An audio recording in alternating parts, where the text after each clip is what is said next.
सन 83 में डॉक्टर शेखावत प्राध्यापक मेघे के प्रयासों से स्थापित हुई थी अमरावती महानगर पालिका। नगर पालिका से महानगर पालिका के तौर पर हुआ था प्रमोशन। सन 92 में हुआ था पहला चुनाव। सन 97 में रही जबरदस्त उठापटक। इस समय अमरावती महानगर पालिका के चुनाव को लेकर अच्छी खासी गहमागहमी दिखाई दे रही है और अमरावती मनपा के 7वें सदन में पहुंचने हेतु चुनाव लड़ने के इच्छुकों की गतिविधियां तेज हो गई है। ज्ञात रहे कि सन 1992 में अमरावती मनपा का पहला आम चुनाव हुआ था, जबकि अमरावती मनपा की स्थापना सन 1983 में हुई थी और 1983 से 1992 तक मनपा में प्रशासक राज था। ऐसे में यह जानना बेहद दिलचस्प है कि 1983 से पहले अमरावती शहर में कामकाज कैसे चला करता था और स्थानीय स्वायत्त निकाय को लेकर क्या स्थिति थी। बता दें कि वर्ष 1983 तक अमरावती और बडनेरा की नगर पालिकाएं अलग व स्वतंत्र हुआ करती थी तथा दोनों नगर पालिकाओं में नगराध्यक्षों द्वारा कामकाज संभाला जाता था, परंतु शहर के लगातार होते हुए विस्तार को ध्यान में रखते हुए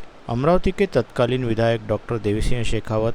व बडनेरा के तत्कालीन विधायक प्राध्यापक राम मेघे ने अमरावती और बडनेरा की नगर पालिकाओं का आपस में विलीनीकरण करते हुए अमरावती महानगर पालिका की स्थापना का प्रस्ताव सरकार के समक्ष पेश किया था, जिसे सरकार की ओर से मंजूरी मिलने पर 15 अगस्त 1983 को अमरावती महानगर पालिका की स्थापना हुई थी, जिसके पश्चात 9 वर्ष के प्रशासक राज के उपरांत सन 1992 में पहली बार अमरावती मनपा के आम चुनाव थे और अब तक अमरावती मनपा के 6 आम चुनाव हो चुके हैं। वही 6वें सदन का कार्यकाल मार्च 2022 में समाप्त हुआ था और उस समय कोविड संक्रमण का दौर जारी रहने के चलते 7वें सदन हेतु चुनाव नहीं कराए जा सके थे। साथ ही इसके बाद ओबीसी आरक्षण को लेकर सुप्रीम कोर्ट में सुनवाई जारी रहने के चलते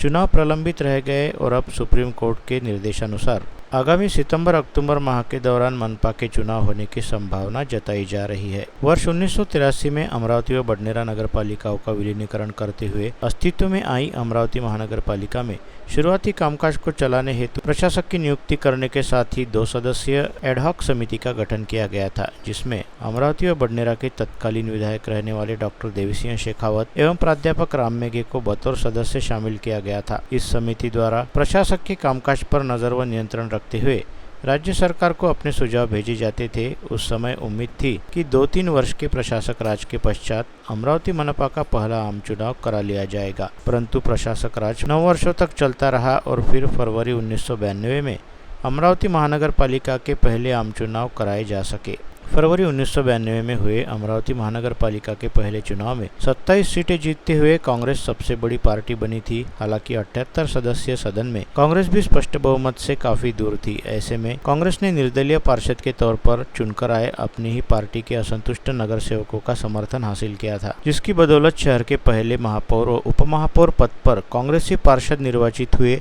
जिसके तहत कांग्रेस के उस समय के सबसे बड़े नेता डॉक्टर देवीसिंह शेखावत को अमरावती शहर का प्रथम महापौर एवं विलास महल्ले को प्रथम उपमहापौर बनने का बहुमान हासिल हुआ। खास बात यह रही थी कि सन 1992 में हुए मनपा के पहले आम चुनाव में जहां कांग्रेस के 27 व निर्दलीय ने 28 सीटों पर जीत हासिल की थी, वही भाजपा ने 15 व शिवसेना ने मात्र 6 सीट जीती थी, जिसके चलते पहले 3 साल तो मनपा में कांग्रेस व निर्दलीय पार्षदों का ही जमकर बोलबाला रहा। वही चौथे व 5वें वर्ष के दौरान भाजपा ने शिवसेना के पार्षदों को साथ लेने के साथ ही कुछ निर्दलीय पार्षदों को अपने पाले में कर लिया था, जिसके चलते चौथे वर्ष में भाजपा की विद्याताई देशपांडे और 5वें वर्ष में भाजपा की ही किरणताई महल्ले ने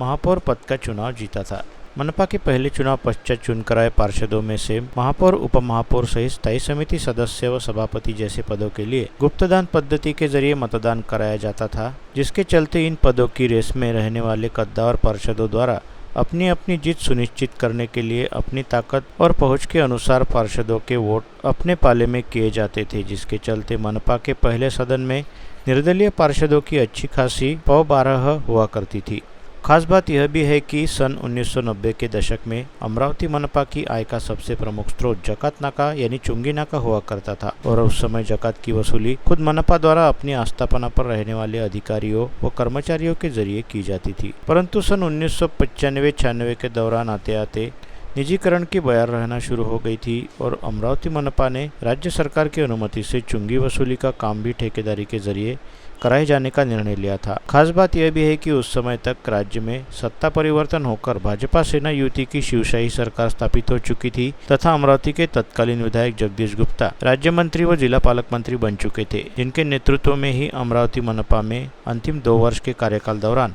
भाजपा की विद्याताई देशपांडे व किरणताई महल्ले महापौर निर्वाचित हुई थी। साथ ही उस समय कांग्रेस व निर्दलीय पार्षदों के भूते शेर सिंह उर्फ पापे ठाकुर लगातार 2 बार स्थायी समिति के सभापति निर्वाचित हुए थे। उसी दौरान मुंबई से वास्ता रखने वाली ideal road builders private limited नामक कंपनी ने अमरावती मनपा क्षेत्र में चुंगी वसूली का ठेका हासिल किया था और तत्कालीन बीएमटी के संचालक अख्तर हुसैन को चुंगी वसूली के काम हेतु अपना स्थानीय प्रतिनिधि नियुक्त किया था। विशेष उल्लेखनीय यह भी है कि सन 1992 के समय कांग्रेस में भले ही मुख्य राजनीतिक चेहरे के तौर पर तत्कालीन पूर्व विधायक एवं कालांतर में शहर के प्रथम महापौर निर्वाचित हुए डॉक्टर देवी सिंह शेखावत का अच्छा खासा दबदबा हुआ करता था,